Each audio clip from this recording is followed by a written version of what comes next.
अरे हा अभिजित दिपके हे पोरगं लय पुढे जाणार भारताच्या राजकारणात. लक्षात ठेवा माझे शब्द. अरे डायरेक्ट मोदीसोबत पंगा घेतोय. छोट-मोठे नाही, डायरेक्ट मोदी. सुरतमध्ये एका बीजेपीच्या कार्यकर्त्याने RTIची फाईल टाकली. चौकशी करा म्हणतोय. अभिजित दिपकेचं शिक्षण कसं झालं? कुठून झालं? त्याच्या वडिलांनी पैसे कुठून आणले? त्यावर अभिजित दिपके म्हणतोय की अगोदर मोदींनी त्यांची डिग्री दाखवावी, त्यानंतर मी माझी डिग्री दाखवतो. भाजपने यावेळी शिकलेल्या पोरासोबत पंगा घेतलाय. RTI फाईल टाकणारा तो अनभक्त मोदीवर नाराज दिसतोय. कारण जर दिपके कुटुंबाला त्रास दिला तर पुन्हा आंदोलन होऊन मोदींचा राजीनामा व्हावा अशी त्याची इच्छा असावी. जंतर मंतरच्या आंदोलनानं भाजप आणि त्यांच्या समर्थकांना किती अस्वस्थ असुरक्षित करून टाकलेलं आहे त्याचाच पुरावा देणारी ही बातमी आहे. गुजरातमधल्या एका RTI ॲक्टिव्हिस्टला कुठल्या कारणासाठी RTI दाखल करावासा वाटलाय बघा. त्याला प्रश्न हा पडलाय की जर अभिजित दिपकेचे वडील महाराष्ट्र सरकारमध्ये ज्युनियर इंजिनियर म्हणून काम करत होते, 50 ते 60 हजार रुपयांचा पगार होता, तर ते आपल्या मुलाचा अमेरिकेतल्या शिक्षणाचा खर्च कसा करू शकले आणि याची चौकशी व्हावी यासाठी त्यांनी महाराष्ट्र सरकारला पत्र लिहिलेलं आहे. हा RTI ॲक्टिव्हिस्ट गुजरातमधल्या सुरतचा आहे. याच्यातच तुम्हाला बऱ्याच गोष्टी लक्षात आल्या असतील. आणि दुसरी गोष्ट म्हणजे हे भाजपचे समर्थक ट्रोल जे आहेत त्यांना कदाचित एज्युकेशन लोन नावाची कन्सेप्ट नीट समजली नसेल, त्याच्याशी त्यांचा फारसा संबंध कधी आला नसेल, पण अशा क्षुल्लक कारणासाठी एका प्रायव्हेट इंडिव्हिज्युअलनं नेमकं काय केलं त्याच्या आयुष्यात याची चौकशी करण्यासाठी RTI दाखल होतो. पण PM केअर फंडाबद्दल RTI दाखल होऊ शकत नाही. राम जन्मभूमी मंदिर घोटाळ्यामध्ये RTI दाखल होऊ शकत नाही. त्याच्याबद्दल कोणी प्रश्न विचारत नाहीये. आणि जर तुम्हाला अभिजित दिपकेच्या वडिलांबद्दल इतके प्रश्न पडलेत, त्यांनी कसा काय मुलाचा शिक्षणाचा खर्च केला, तुम्हाला हाच प्रश्न इतरांच्या बद्दल पण पडला पाहिजे. आठवून बघा, मुख्यमंत्री नसताना गुजरातचे, पंतप्रधान नसताना त्याच्याही फार आधी नरेंद्र मोदी अमेरिका दौऱ्यावर गेल्याचे फोटो आजही उपलब्ध आहेत. त्यांनी तर आपल्याला सांगितलंय ते चहा विकत होते. त्यांचे वडील पण एकदम गरिबीतले होते. मग त्यांच्या या अमेरिका दौऱ्याचा खर्च नेमका कोणी केला? सोबतच अमित शहांचा मुलगा जय शहा BCCIचा अध्यक्ष आहे, ICC वरती पोहोचलेला आहे.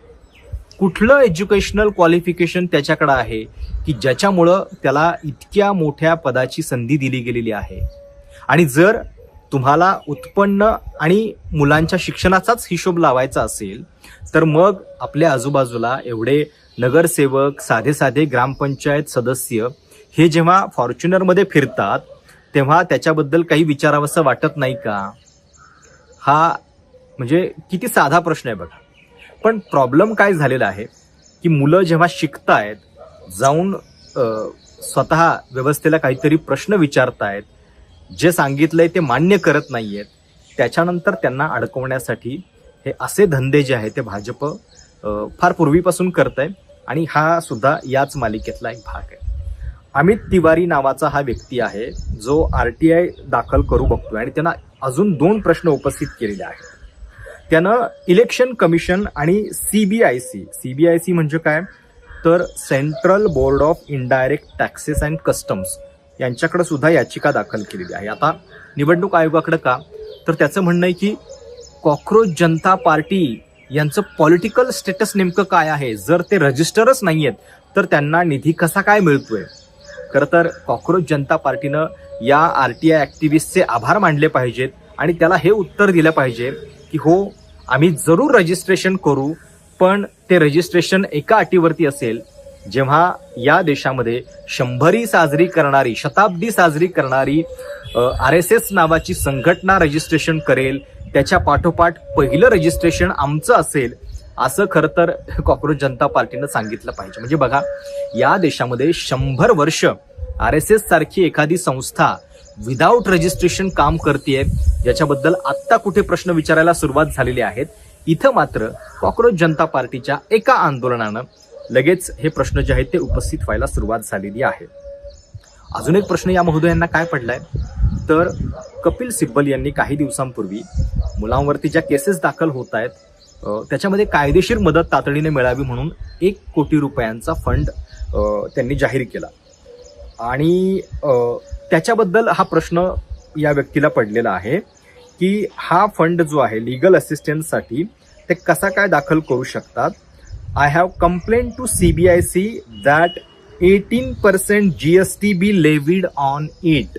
म्हणजे 18% GST या 1 कोटी फंडावरती लागू करण्यात यावा यासाठी त्यानं तातडीनं ही मागणी जी आहे ती केलेली. आता बघा किती दक्ष जागरूक आपले हे नागरिक आहेत की ज्यांना कॉक्रोच जनता पार्टीबद्दल इतके प्रश्न पडत आहेत, पण हे प्रश्न त्यांना PM केअर फंडाबद्दल पडत नाहीये. PM केअर फंडामधला हजारो कोटींचा पैसा नेमका गेला कुठे आणि त्याच्याबद्दल RTI दाखल करायला तर पूर्णपणे मनाई आहे. संसदेमध्ये सुद्धा प्रश्न विचारले जाऊ शकत नाहीत, पण इथं या व्यक्तीला मात्र या सगळ्याची चौकशी तातडीनं व्हावी असं वाटतंय. आणि हा फार जुना फंड आहे भाजपचा. जेव्हा जेव्हा त्यांना आपल्याला प्रश्न विचारणाऱ्या लोकांना अडचणीत आणायचं असतं तेव्हा ते सगळे उपाय वापरतात. आता कदाचित अभिजित दिपके, आशुतोष श्रांका, सौरभ दास यांच्या पर्सनल हिस्ट्री शोधल्या जातील. त्यांची काही जुनं प्रकरणं आहेत का याच्याबद्दलचा शोध घेतला जाईल. फंडिंगबद्दल त्यांना असं हैराण केलं जाईल. आता महाराष्ट्र सरकार कदाचित चौकशी करेलही. अभिजित दिपकेच्या वडिलांना वेगवेगळ्या पद्धतीनं हॅरॅस करण्याचा प्रयत्न होईलही. काही दिवसांपूर्वी स्वतः अभिजितनंच सांगितलेलं होतं की त्याला भाजपमध्ये प्रवेश करण्यासाठी कशा पद्धतीच्या धमक्या येत आहेत. त्यामुळं हा सगळा प्रकार जो आहे तो त्याच लाईननं चालू आहे. दुसरीकडे पंतप्रधान मोदी जेनझीला संस्कार शिकवायला निघालेले आहेत. त्यांच्या बद्दल काही वक्तव्य करतायत. त्यांनी शिव्या दिल्या म्हणून त्यांना सुधारण्याची गरज आहे असं म्हणतायत. पण दुसरीकडे हे व्हिडिओज बघा. कावड यात्रा नावाचा एक हिडीस प्रकार उत्तर प्रदेश आणि त्या सगळ्या उत्तरेतल्या गायपट्ट्यात असतो. गंगेचं पाणी घेऊन यायचं श्रावण महिन्यामध्ये आणि ते आपल्या गावातल्या महादेवाच्या मंदिरामध्ये अर्पण करायचं. याच्यासाठीची ती कावड यात्रा असते आणि त्याचीच ही दृश्य जी आहे ती तुम्ही आत्ता स्क्रीनवरती बघतायत. यांना कुठल्या अंगानं भाविक म्हणायचं, यांना कुठल्या अंगानं कावड यात्री म्हणायचं हा प्रश्न आहे. पण हीच पिढी जी आहे, अशाच पद्धतीची पिढी हा भाजपचा मतदार आहे आणि हे सगळे लोक असेच राहावेत, त्यांनी शिकू नये, त्यांनी तुम्हाला प्रश्न विचारू नयेत, हेच भाजपचं अंतिम उद्दिष्ट आहे. RTI ॲक्टिव्हिस्टला आता काय उत्तर मिळतंय? अभिजित दिपकेच्या वडिलांची चौकशी होऊन त्यांच्या शिक्षणाचा खर्चापर्यंत लॉजिक जे आहे ते विचारलं जातंय. पण जे प्रश्न आपल्या अवतीभोवती आपल्याला पडायला पाहिजेत ते मात्र पडताना दिसत नाहीयेत. त्यामुळे आता या सगळ्याबद्दल काय बोलायचं? तुमच्या या सगळ्याबद्दलच्या प्रतिक्रिया काय आहेत? तुम्हाला काय वाटतं? या RTI ॲक्टिव्हिस्ट बद्दलचे तुमचे 2 शब्द कमेंट्समध्ये आवर्जून कळवा.